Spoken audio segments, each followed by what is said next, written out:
they've got the horns here, but they haven't had a chance to blow them yet. No score after 20 minutes of play here at St. Michaels College School Arena in Game 2 of the Eastern Conference semifinal series, Brampton Battalion and Toronto St. Michaels Majors. Welcome back. I'm John Bartlett here in the studio, and joined by Scott Abbott of the Brampton Battalion here in this afternoon hockey contest. And first of all, a bit of an entertaining first period, I guess, maybe more so for Majors fans than for yourself with the shots on goal. Well, certainly the shots on goal favored Toronto. I thought we had a couple of good scoring chances, and they probably had a lot more than that. So I'd like to see that either evened off or reversed the next period. Scott, you've got to be very pleased with the play of your team so far here in the playoffs. Round one win in 6 games over Barrie, and then, of course, a big win in Game 1 of this series. Yes, we've done very well lately. I thought we played well down the stretch in the regular season.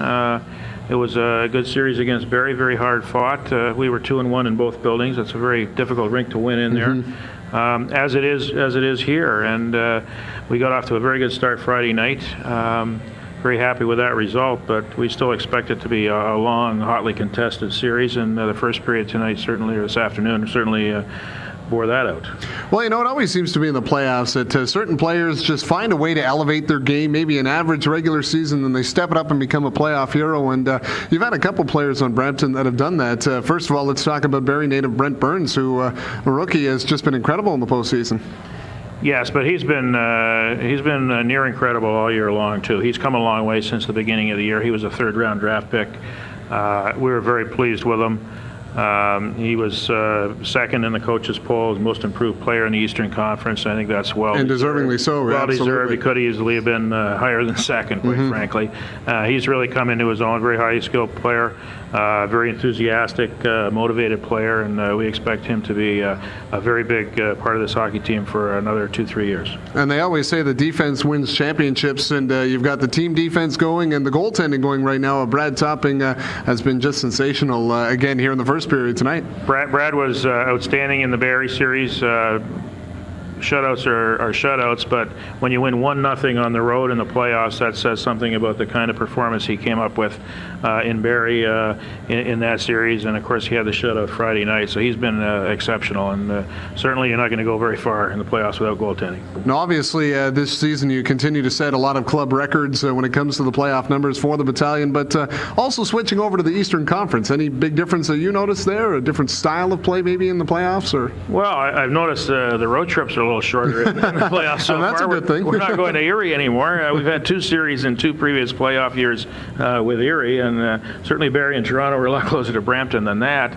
I don't think you can say anything about the style of play. The league's homogenous, whichever side you're on. But we're very happy where we are with the move to the Eastern Conference, the division we're in with Mississauga and Toronto and Barrie and Sudbury. And I don't think it matters much which bracket you're in.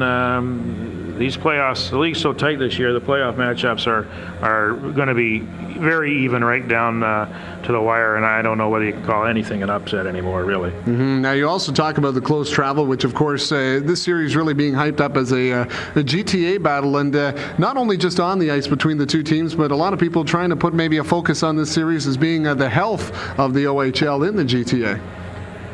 Well, I guess with the league with 4 teams in GTA now, let's not forget Oshawa is GTA as well, but with Toronto, Brampton, and Mississauga, clearly we're all on the same side now, so we don't have to rely on an OHL final to have a playoff series between Brampton and any of the other GTA teams. Clearly with those teams there, playoff matchups are possible, and this is the first one that's happened.